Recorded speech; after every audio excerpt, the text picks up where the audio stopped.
Greetings. Welcome to Pure Portfolio's 2025 December commentary, also a year-end commentary. So we're going to focus less on recent dynamics and more on the bigger picture, reflecting on 2025, heading into 2026. I wrote The Signal Matters, and I think 2025 was a great lesson in behavioral finance and knowing what to pay attention to. Those investors that were able to filter out the noise and stick to their long-term investment plan, keep their emotions in check, turn off the TV and not get sucked into the vortex, were handsomely rewarded in 2025. And we say it all the time, politics and investing do not mix. Again, 2025 is a case study on why that is true. So with this, we are going to be focusing on some of the signals that we pay attention to help you stick to your long-term investment plan, keep it on the rails, and look through an evidence-based lens as we head into 2026. So let's get into the slides. Per my opening comments,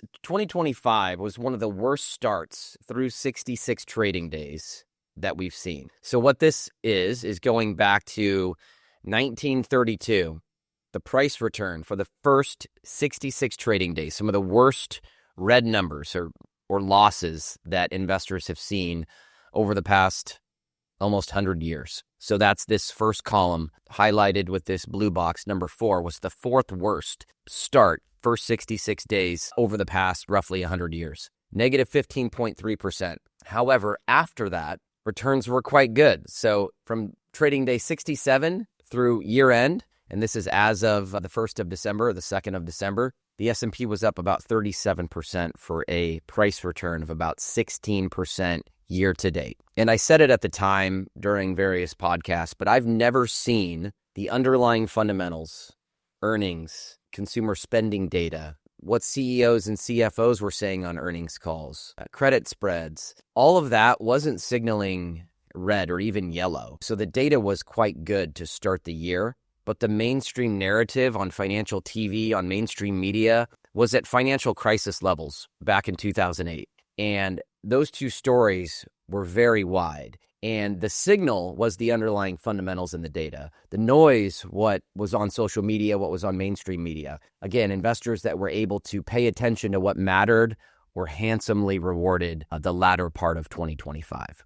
Speaking to that point, this is a fear index, also known as the VIX. So when this line is trending higher, and this goes back to 2006, which we had several instances of crisis. So again, when this line spikes, that means people are nervous, stocks are moving crazy, maybe they're down by quite a bit. So let's look at a few inflection points. 2008, 2009, you see the VIX spiked. COVID's another one, aggressive spike. Markets sold off 30% in 30 days or something like that. And then again in the spring of 2025, okay? When people are fearful, when people are panic selling, that's the closest thing you can get to a fat pitch in investing. And each of these spikes, each of these VIX spikes, the fear index spikes, if you put capital to work near the peak, that's usually pretty close to the market bottom. So markets bottom in spring 2009, markets bottom May 2020, markets bottom April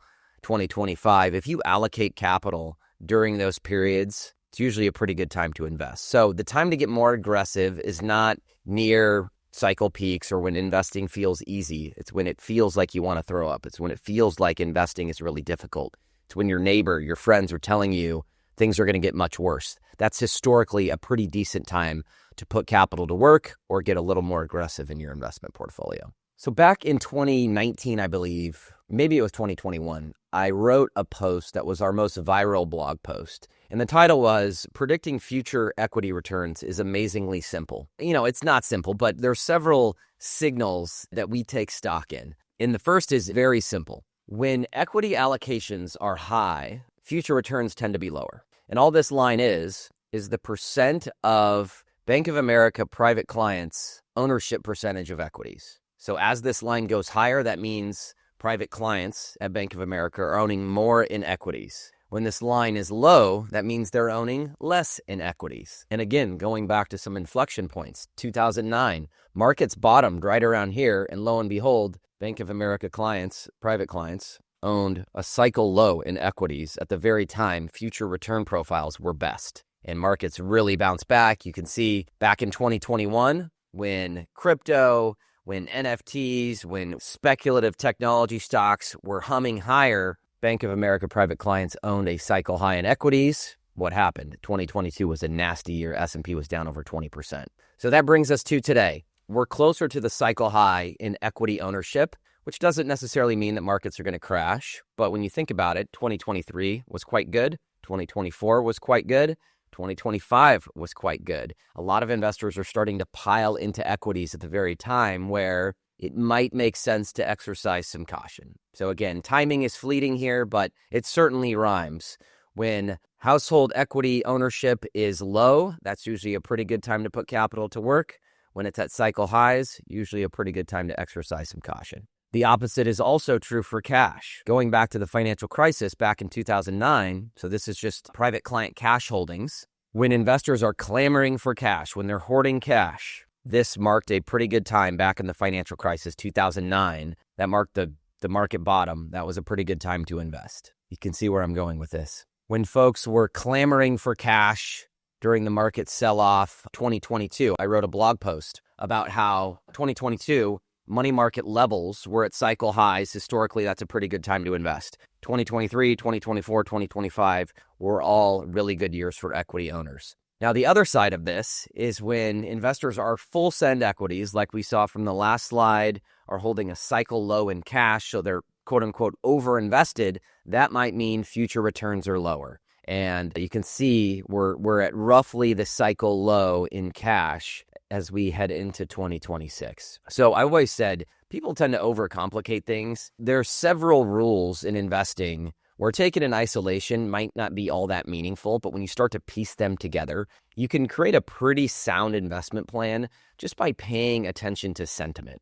And cash, equity ownership are really good indicators for sentiment. And as you might figure, when folks are getting over their skis, some of the sentiment indicators can get a little frothy. You might do well to rebalance, take some risk off the table. And I always say, markets are humans transacting with other humans. Sometimes in the digital age, it's easy to forget that. But the humble investor that can know what to pay attention to, that doesn't try to predict the future, that is honest about their capacity to take on risk, has a huge advantage over someone that's playing the prediction game or is overconfident in their prediction and what happens next. Let's shift to AI, because this is the question. A lot of folks are getting distracted on what's important, but the question is, will the massive bet in AI pay off? And I've said this really for the last 10 to 12 months, because the 7 largest companies are heavily involved in AI. The 7 largest companies explain a good chunk of the S&P 500's performance. What this is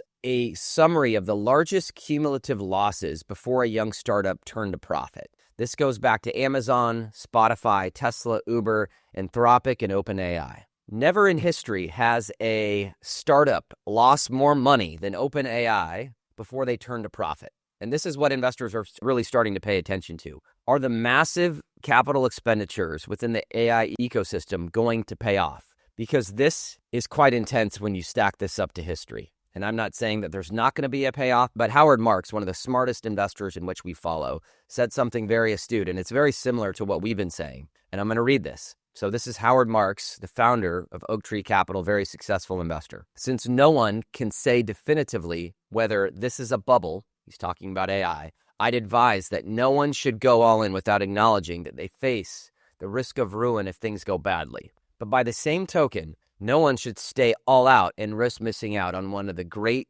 technological steps forward. A moderate position applied with prudence seems like the best approach. Again, this is consistent to what we've been saying. We want to own AI. Our clients do own AI, but we want to be very mindful with our position sizing and our exposures. We don't want to get over our skis, because when it does unwind, let's say there's cracks in the AI narrative, it's not going to be a subtle 5% pullback. It's going to be a massive resetting of expectations, which mean markets could unwind quickly. So again, I'm not trying to scare anybody, but every prospective client portfolio that we see owns the S&P 500, owns the NASDAQ, owns a lot of these companies outright. They're triple exposed to this AI theme. And it's fine to take known risks, but many folks are taking unknown risks and they don't know what they own. They don't know the range of potential outcomes. So year end's a great opportunity to rebalance, to take some chips off the table. Most of our clients are retired or about to retire, and we aren't a hedge fund. We're not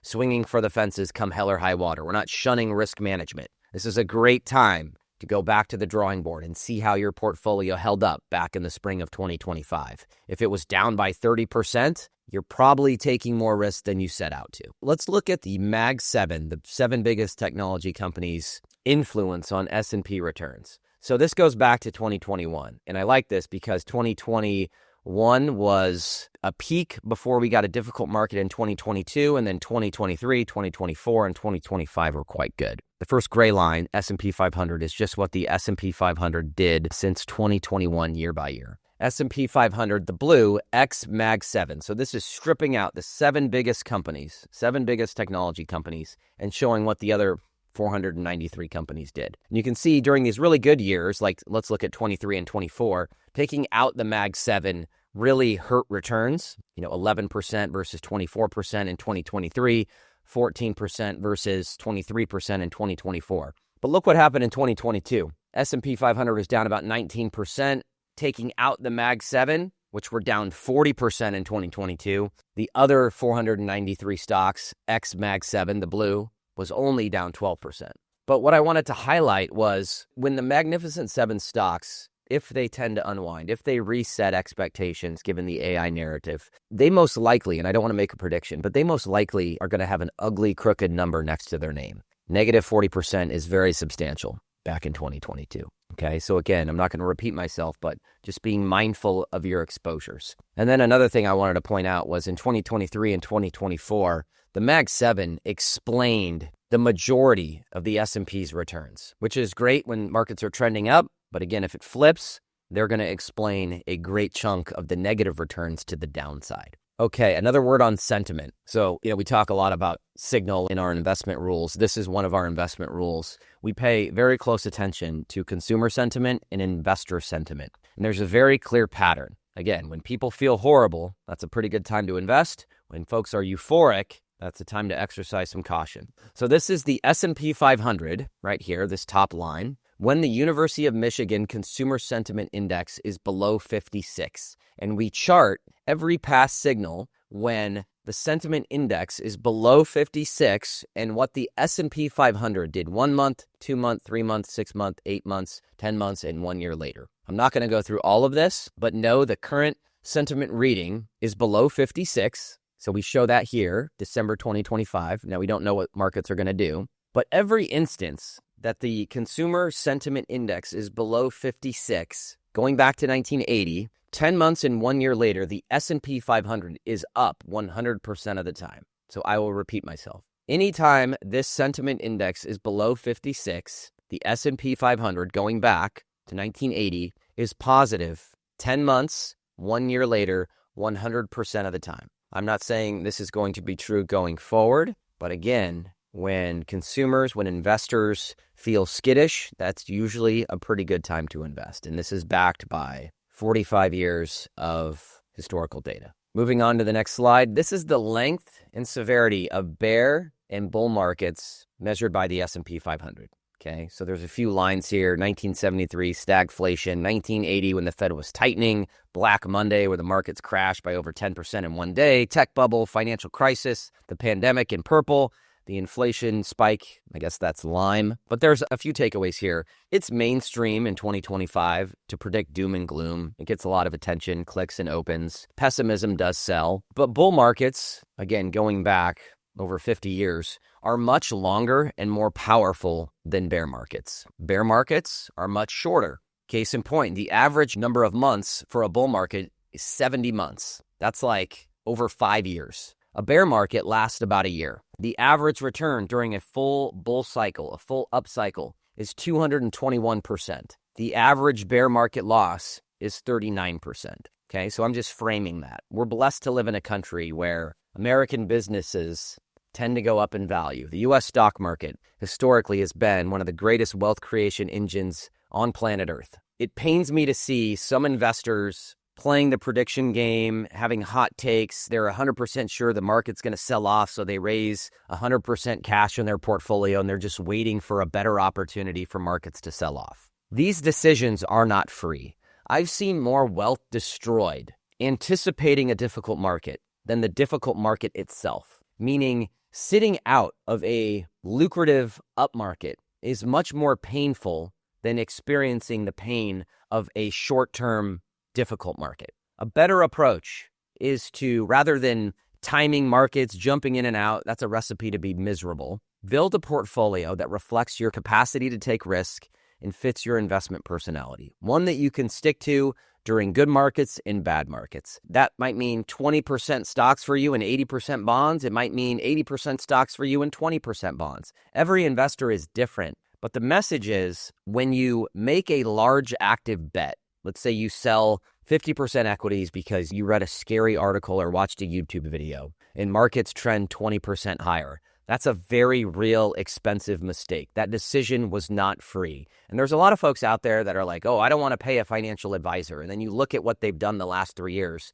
and they've cost themselves hundreds of thousands of dollars every single year by making these biased, predictive, active bets. It just doesn't equate. So be honest about your capacity to take risk, build a portfolio for the long game for every market season, and stick to it. All right, PE ratios and equity returns. So this is something that we've been talking about. We've adjusted our positioning in U.S. large caps this year for Pure Portfolios clients. There looks like there's a lot going on here, and there's really not. So I'll explain this. So you've probably heard that U.S. large caps are historically expensive. We've certainly talked about it. Starting point matters.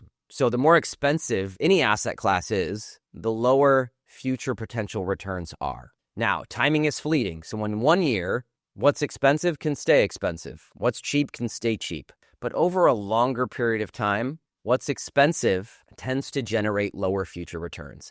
So this is forward price to earnings ratio and subsequent 1 year returns in this left graph for the S&P 500. And the right graph is forward PE ratio, so how expensive something is, in this case the S&P, and forward 5-year annualized returns. Okay, so this is roughly where we're at from a PE standpoint. In this first graph, PE is on this bottom axis. This red square or red diamond that I've circled shows the S&P 500's forward PE as of the end of September. And we're right around 23 times S&P earnings. So the higher PE number, the more expensive the S&P is. Okay, so from these expensive levels, so I think the historical forward PE for the S&P is like 16 or 17. We're at 23, so quite a bit more expensive than historical readings. Future 1-year returns are all over the place, and that's measured by these gray diamonds. So this goes back to 1993, and these are all of the instances, future returns, 1-year returns, I should say. And you can see some are negative, so anything below this 0% line here in the middle, that's a negative forward return based on a starting point of 23 times forward earnings. Anything above 0, measured by the vertical axis, you can see the percentages, is a positive figure. So it's all over the place. I circled all of these. You can see the big yellow circle because they're all over the place. These gray dots, some are higher, some are lower than this 0% bound. Okay. So again, in 1 year, it's quite random. However, now moving to the right graph, starting PE of 23, look how tightly these gray diamonds are clustered. There's a few exceptions to the upside, but mostly they're hovering around 0. So what that means is, based on current S&P levels, future 5-year annualized returns for the S&P cluster around 0. Back to my earlier comment, every prospective client portfolio that I see is massively overexposed to the S&P 500 and the NASDAQ. From current levels, they could be disappointed in future returns. Now, that's not to say every market is equal. Virtually every other asset class out there is trading at a more favorable PE, a less expensive level than the S&P 500. So again, a great time to rebalance, a great time to pare back some of these large cap positions that have worked quite well, because the next phase of the cycle might look different from current levels. Future returns could hover around 0.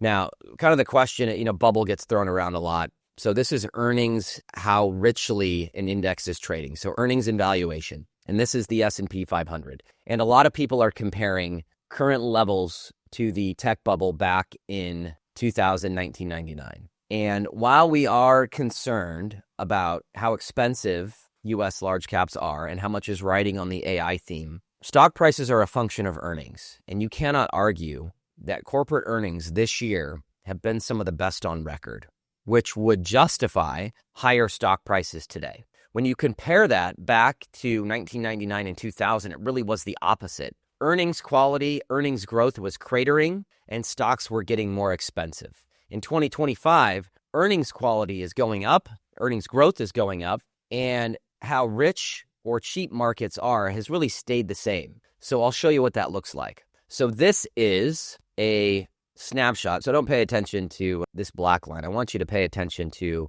this .com and the square around it here in the middle of the graph. You can see years are at the bottom of this graph. The blue line is earnings growth. This pink line or pink bars are PE, so how expensive something is. So let's look at the .com. You can see when markets peaked, so I'm looking at the black line now. When markets peaked, earnings growth, the blue, was going down. How expensive markets became, the pink, was going up. That's not a good equation. Earnings growth cratering, how expensive something is, going up. And we all know what happened after that. Markets crashed. You can see it absolutely collapsed. Earnings disappeared. So that was a very poor setup. Fast forward to 2025. The blue, again, earnings quality, earnings growth, I should say. Earnings growth, trending higher. This blue line is going straight up. PE has basically gone down a little bit, meaning most of the positive stock performance that we've seen in 2025 were a function of better earnings, not necessarily stocks getting more expensive and earnings going down or earnings staying stagnant. Stock prices in 2025 were powered by earnings. That is a good thing. It's completely different than the .com bubble. However, if earnings goes down, if earnings growth goes down, if there's cracks in the AI narrative, if it slows down, if these companies can't fund the massive capital expenditures, I would be looking very closely at PE and the relationship to earnings. And this is something that we do track. So 2025, not the same as 2000, although folks want to lazily compare the two, completely different from a valuation and earnings setup standpoint. Last slide. There's been a lot of talk about the cost of borrowing, interest rates, mortgage rates. And I want to point something out, and I don't want to get too deep in the weeds because this is a very complex topic, but I've heard mortgage brokers and real estate agents talk about this, and it's the way they think about it is wildly off. So the Fed started cutting rates in the fall of 2024. Okay, so that's here. This blue line is the U.S. 30-year Treasury yield. A lot of folks think when the Fed cuts interest rates that mortgage rates, auto loans, personal loans all adjust down with the Fed cutting rates. That's not true. The Fed can influence short-term rates. The Fed can influence savings account rates or money market yields. So you'll notice if you invest in money market, when the Fed cuts, those money market yields adjust 1-to-1. However, case in point, the 30-year bond yield has actually gone up since the Fed started cutting in 2024. There's been several cuts since fall of 2024. Longer-term bond yields have actually gone up. You might say, why is that the case? Well, longer-term bond yields influence the cost of capital for auto loans and mortgage rates, but they're influenced by inflation expectations, growth expectations. Okay, so the Fed has control over short-term rates. They do not have control directly over longer-term rates. Now, there are some things they can do. They can buy bonds, quantitative easing, and things like that. I'm not going to get in there, but know that just because the Fed cuts rates doesn't mean money gets cheaper for everything. So year-end is a great time to rebalance. The spring of 2025 was a great time to kick the tires on risk. I've said this before. Many investors are enjoying a great run in 2023, 24, and 25. However, they have no clue how much risk that they're taking. They're overexposed to AI and U.S. tech stocks. It's a great time to go back to the drawing board and see how your portfolio reacted during a difficult market back in 2025. The time to make adjustments, the time to rebalance, the time to ask yourself the tough questions. What biases do I have? What mistakes did I make in 2025? Am I playing the prediction game? What emotional baggage am I carrying from previous cycles? It's a really good time to self-reflect because the time to do something is before the next market event happens. If you have any questions about our rules-based framework, the way we manage risk, the way we think about risk management for our clients, shoot us a note at insight@pureportfolios.com. Wishing all of our clients, all of our partners, all of our readers a wonderful holiday season and a prosperous new year.